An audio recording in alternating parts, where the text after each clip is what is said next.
The Pistons are the basketball champions of the world. Detroit, it's time. It's playoff time, Detroit. Let's go to work. Shout out Detroit. I got to buff up, you know what I'm saying? Detroit, I'm all the way in. Detroit Pistons, I'm all the way in. Let's do it. Hello, everyone, and welcome to another episode of the Buffs On Podcast. We are the best POD in the 313.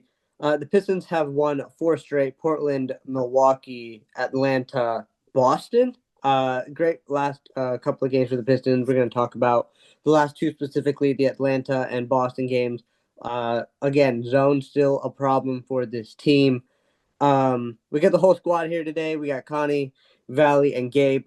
Connie, your first on my screen here. What was one of your main takeaways from the last couple of games? My main takeaway, and this isn't like the main driving force of the wins, but something that I was just really excited to see because I was hating on him last week, was Jaden Ivey just looks a little more comfortable, a little more control in what he's doing.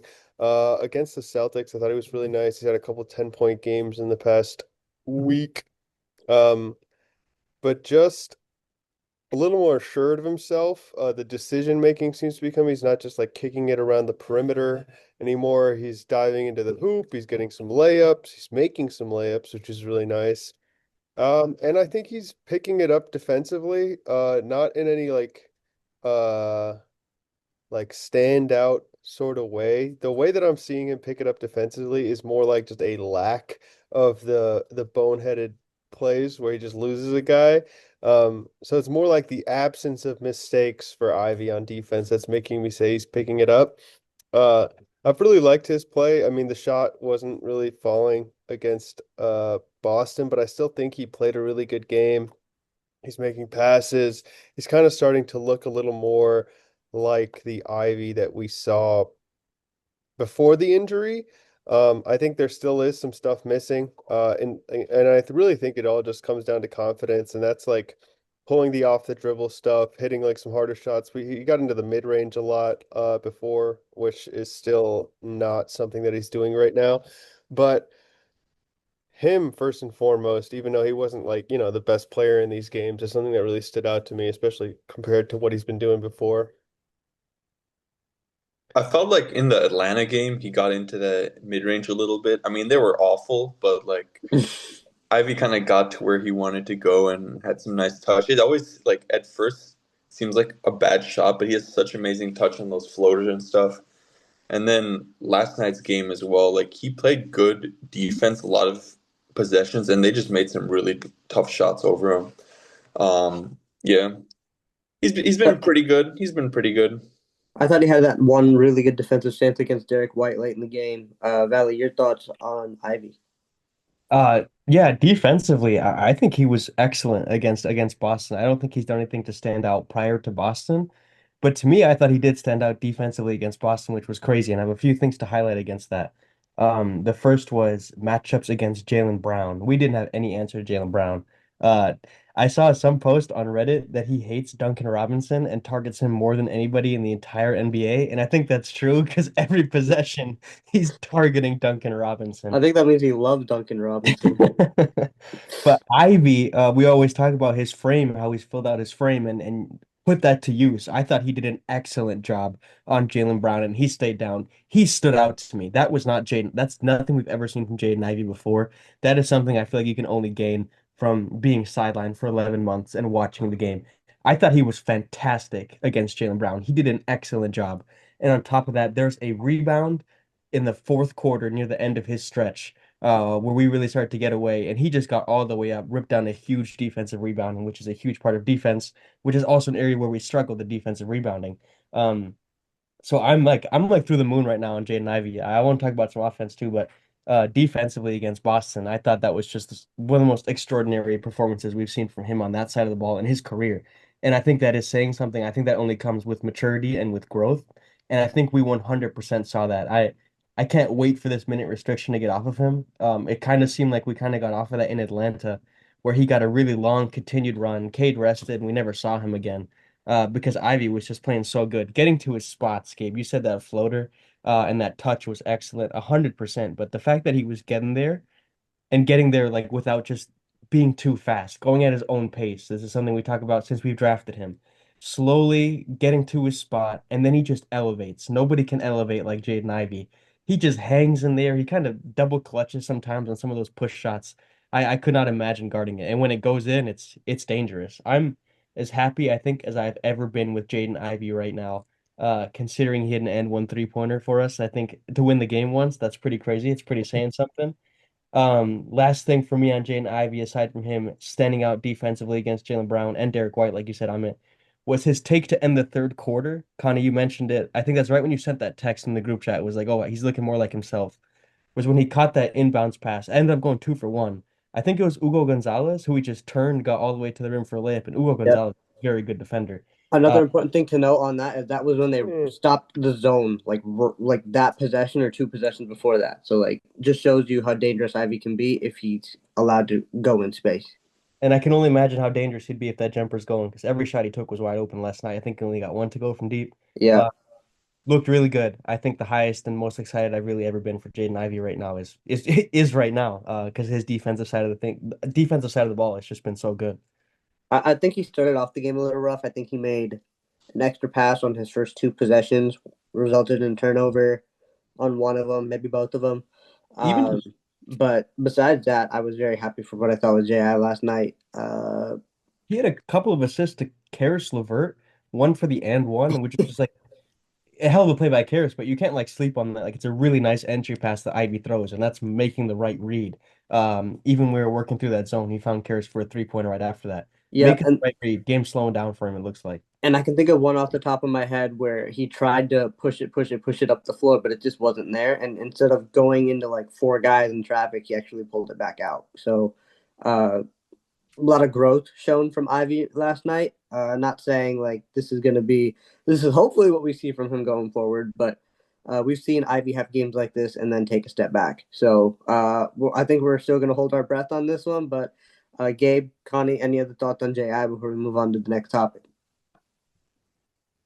All right. No. Well, another thing, I think I want to talk about this because it's continuing to be a problem, and and you guys already know where I'm going with this. The zone defense has been a struggle. Boston shot, I think it was like 1 for 7 from three in the second, and I think like at least midway through the third, they were like 1 for 18 in the second and the third quarter. Probably saved us big time yesterday because not being able to score over the zone when they went into it is becoming a massive problem. And it's not just like, oh, we can't do some things. Like this team just doesn't know what to do sometimes. Uh, Gabe, Connie, you guys haven't had a chance to talk in a minute, so I want to hand it over to one of you guys. What are you seeing, and what do you think we could do to fix it? I mean, one of the issues is just kind of not that fixable with the roster that we have, which Very is true. you beat a 2-3 by most importantly shooting the rock. And I think with a lot of that, guys, it's not the best. We got some good three-pointers. Javonte hit some, whatnot. One like one thing that I could see, well, that I think desperately needs to improve is that the zone really, I feel like, takes out Jalen Duren.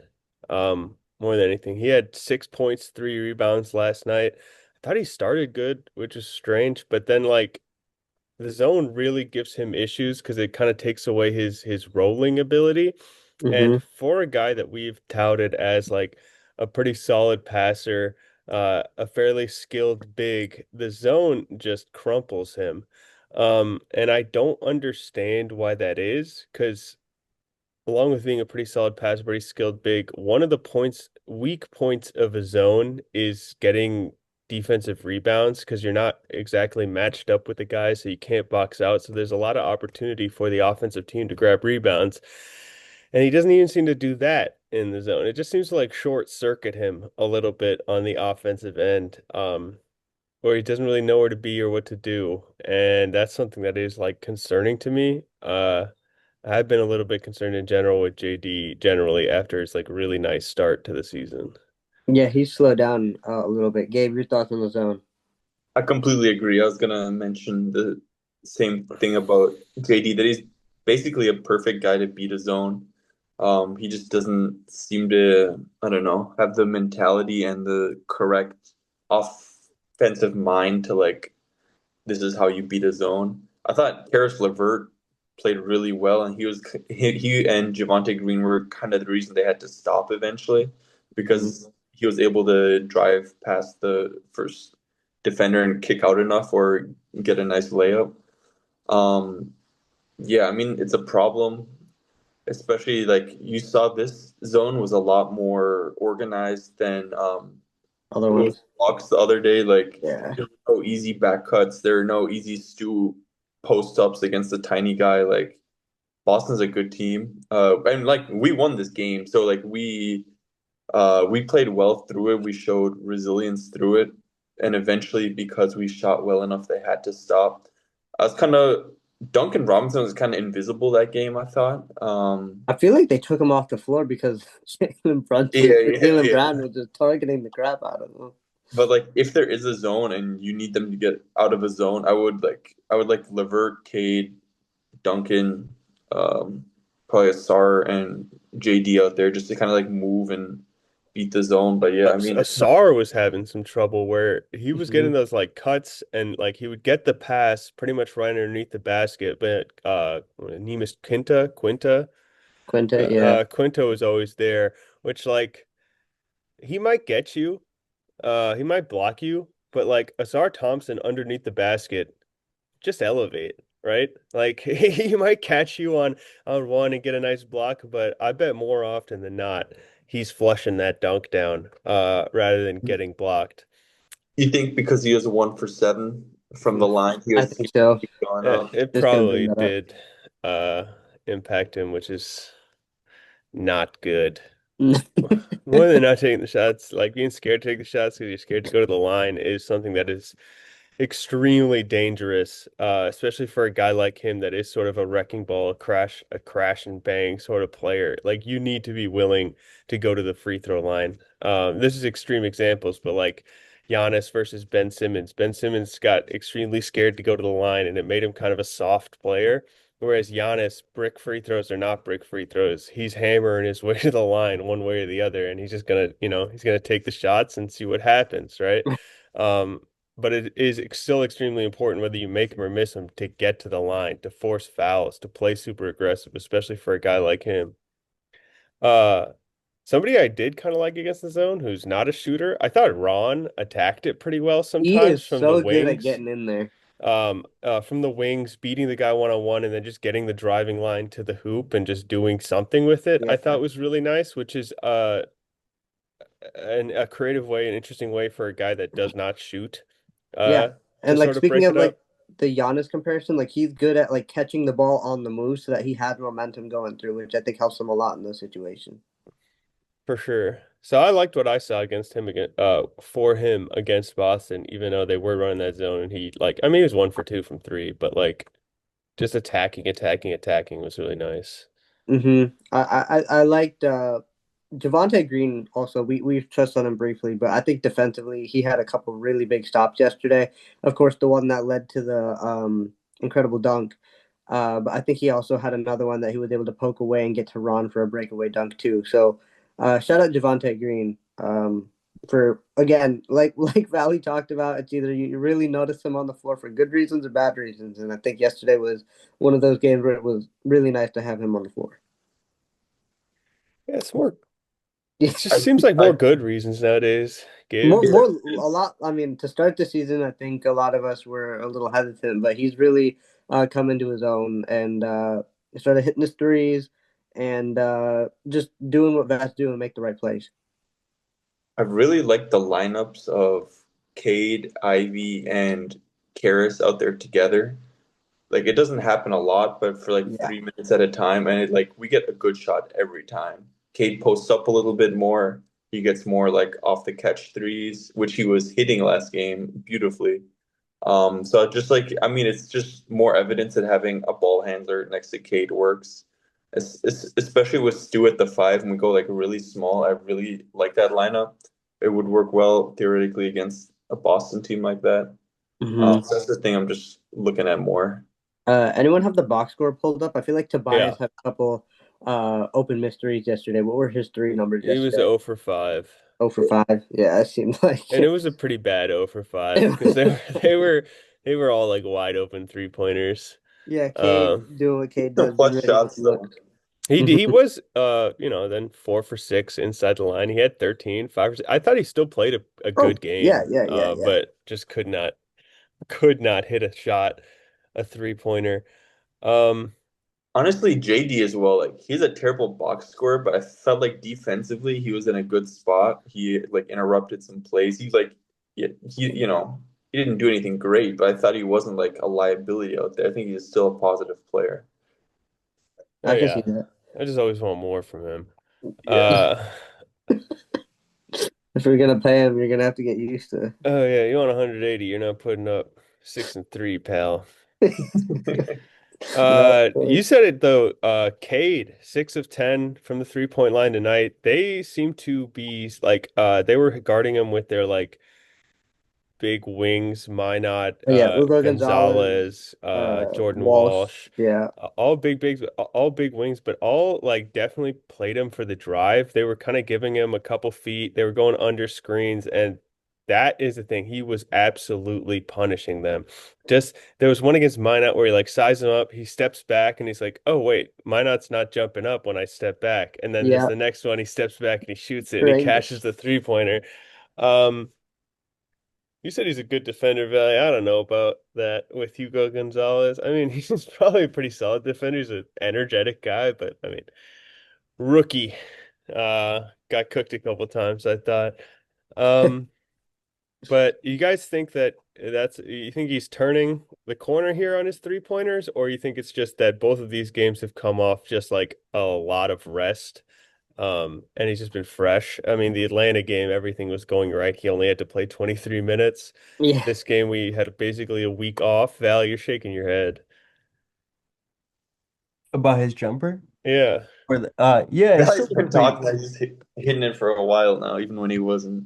Yeah, I know, but I've always been an advocate for it, but it still looks a bit flat when he misses, like really flat. And I think that's what's not as flat as Tobias's beamers that he lets go, but still looks a little bit short on it sometimes. But when he gathers coming off the screen, I think he's really got a really good percentage. I would love to see that when he's able to, step into it, gather off the screen. He seems almost automatic with it. But it just seems like you can tell by his first like two attempts from downtown if he's going to be on or not in that game. It's like a really good indicator. I think his first two were down in this game. hmm It's just an indicator for if he's going to be on or if he's going to be off.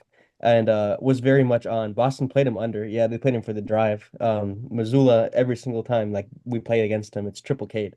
You can't let him get inside, even though he still would a little bit. But it's taken what's there. I thought he played such a great game, Cade. He did end up balancing a good amount with his threes and getting inside. I thought like towards crunch time and more so, and in the bit of that third quarter at the tail end of it, did a good job getting to the hoop. I thought he had a good balance. Like at first it was all threes, and Greg Kelser kept mentioning that he's got 6 threes, but only two makes inside. And then I don't know what he ended up with, but he ended 32 and 10, so had a considerable amount of he was take. 11 for 21, so I think 5 inside the arc. So pretty even split on that. Mhm. So he really got back to it. Yeah, I was kind of upset he wasn't getting to the hoop more. I mean, I know he was getting triple teamed, but at the same time, it's like Jordan Walsh is guarding you, man, or like just be like just move him Like out the way, man.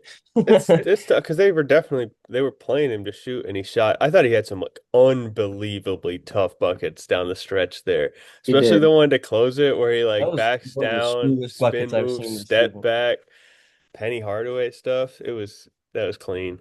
That was one of the smoothest buckets I think I've seen this season. He played again. It's hard to say, but like one of his best games of the season. I thought he was near flawless in this game, honestly. Did you guys see the defensive numbers that I think it was just the Pistons Instagram that posted them about Cade Cunningham on the defensive side of things? Yeah. No, Um, what were the he is a season best, holding a minimum 300 field goals attempted, holding opponents to 40.8% field goal percentage when guarded by Cade. For your ESPN stats, also leads the NBA with 4 games of at least 15 points, 5 assists, and then 2 steals and 2 blocks. But just under 41% he's holding opponents to. He has like the stock numbers, like he gets his blocks, he gets his steals. But I thought just doing a really good job staying in front as usual, using that large frame. It's not just an offensive side of things that You're 6'6", 230, and you can make that work for you. Yeah, guards are range of position. I think Cade has taken maybe his biggest leap is on the defensive side of things this year. I think that's how drastic this leap has been, and I think it's an underrated reason as to why we are 21-5 right now. It's Cade on the defensive side of things. Yeah, he stepped up big time. I think it was like something like 100 for 28 for 301. Our opponents when Cade is the primary defender. I don't know how often that accounts for those kickouts to the corner where Cade helps off way too much and it ends up in an open three. But Cade Cunningham has been great. There's been times this season where I've noticed him defensively when he's just like guarding the guy one-on-one, puts his chest into him and kind of halts a drive. So yeah, you might be right. That is probably a underrated reason as for why we have taken the jump that we have seen so far. To nitpick his defense a little bit, that fifth foul he picked up, Yeah, which he does pretty often, just like a stupid reach around. You could cut that out. There's really no need to be doing that. Yeah, 100% agree. I also think that was a product of like the game yesterday. It was so physical. Like you just tried stuff and hoped you get away with it. Maybe that was just one of those like maybe I'll get away with it and you got whistled for it. But he does do it a lot, so I'm with you. He does need to cut down on the I defense. have sorry, I just have a couple of things about JD and Asar in that zone. I wanted to ask you guys. Well, one thing with JD is the way to beat the zone is put that man in the middle. And I was wondering why can't that be JD? He has really nice touch around the hoop. At the same time, like loves to just power dribble, get to the hoop when he's about 7, 9 feet away.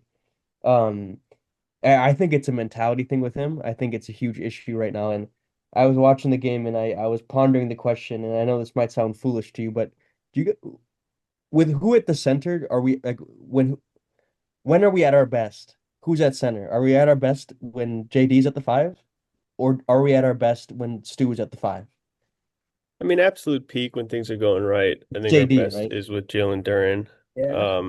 On it, but like with that thing, I think it is just an offensive IQ thing. It's not only being able to make the pass, but seeing and knowing when to make the pass, where I almost feel more confident with Stu as that guy in the middle rather than Jalen Duren, even though Jalen Duren might be able to make a more impressive pass. Stu just seems to know the game better. Uh, that's why I think it's just an IQ thing right now or an experience seeing it thing. It's and this other side of it, it's infuriating seeing him get 3 rebounds in a game. You played what, 29 minutes? A decent amount Hmm. of minutes? 3 rebounds to me, it's just, I think that sums up why we kind of lack defensive rebounding in general on the lower end of the league of that. I almost think it brings the question of like, closing out all important must-win games. Is it Stu at the five? I think there might be a world where we see that. Because especially defensively, Isaiah Stewart, man, dude's a freak. Even the shots that Jaylen Brown hit on him last night, I thought were just like hats off, incredible shots. Yeah. Um, I really want to advocate. I think we need some more Javonte Green minutes. I think as unfortunate as the world, it's a dog eat dog world. We might have to move Dennis out of this lineup and get Ivy the main keys and reintroduce Javonte Green instead of being that 11th man. I think he's just so valuable.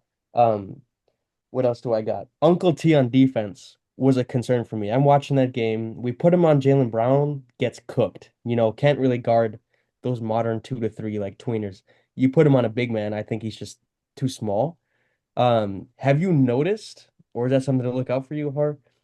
A lack, or Tobias starting to become somewhat of a liability on that side of the ball. Yeah, I mentioned this in our last pod too. I You think he did. has lost like a half step. I don't think he's a liability, but he's definitely not like your big stopper you put on guys. Jaylen Brown is also just he has Real taken good. another step forward. Yeah. He's unbelievably tough. I'm not gonna hate on Tobias too much for not being able to lock him down. He is like a mid-range maestro at this Not a point. not a free throw maestro though. No, no, he's not, and that's why we won this game. Big time. But like I don't know. I feel like That's not the measuring stick. I feel like there's a niche that Tobias is not afraid of physicality, and I think neither is Jaylen Brown, which is probably why Jaylen Brown won most of those matchups and made Tobias look off. Tobias was huge, of course, in the playoffs against Cat, and I think that worked out because Cat, when you play physical with Cat, it's just going to throw him off. Yeah.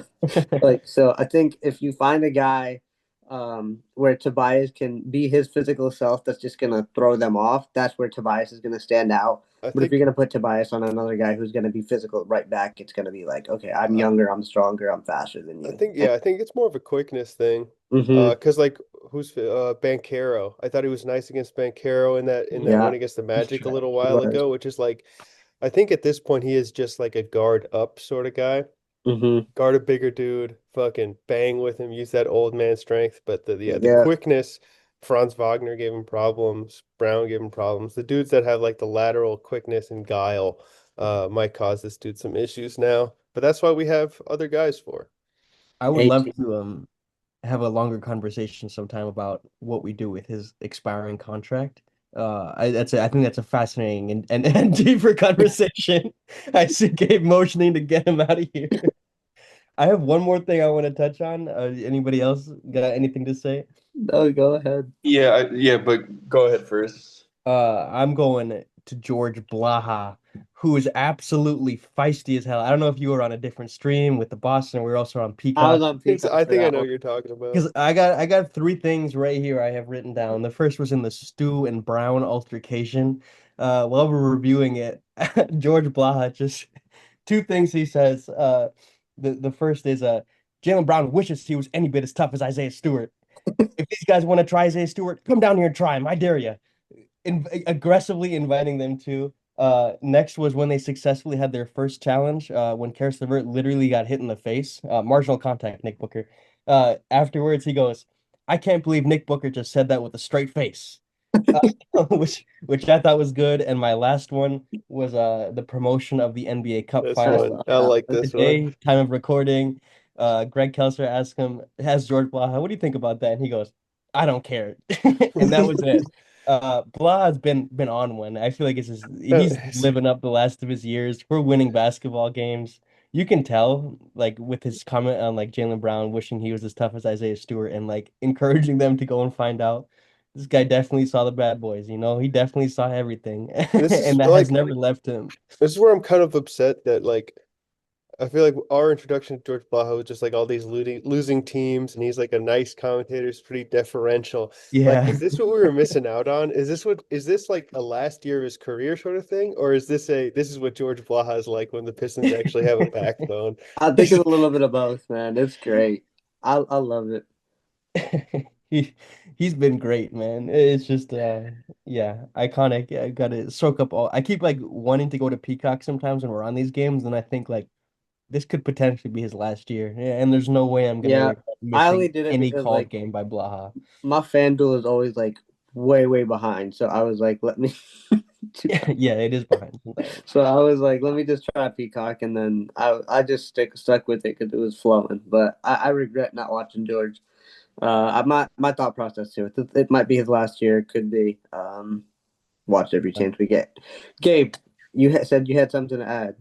Yeah, I just think Stu had an awesome game against Atlanta. I thought he was dominant on both ends. Offensively, I love the move where he like takes one dribble in the post, waits. The guy just stands there, he just smashes him again, and then does a left hand hook. 100% make rate.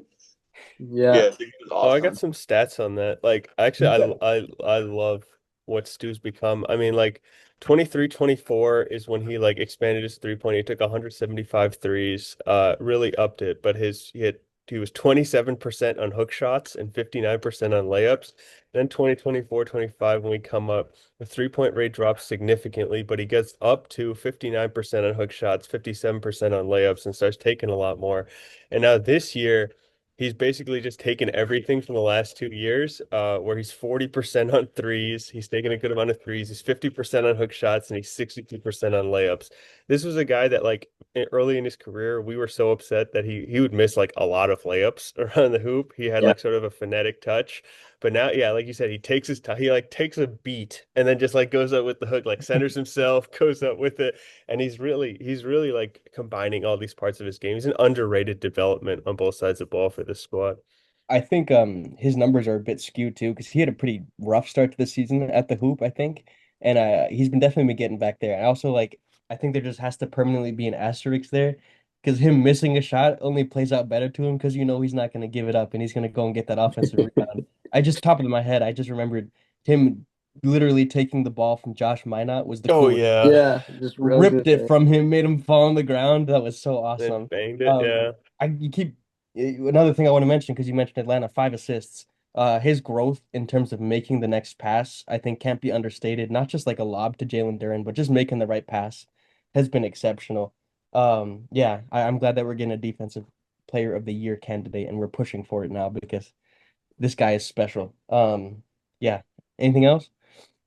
We got about a minute left. All right, well, then I will wrap it up. Thank you guys so much for listening to this episode of the Buff Sound Podcast. Pistons are 1-4 straight. We got Dallas, Charlotte, and Portland coming up. But until next time, throw the Buffs on, Detroit, because the future is bright.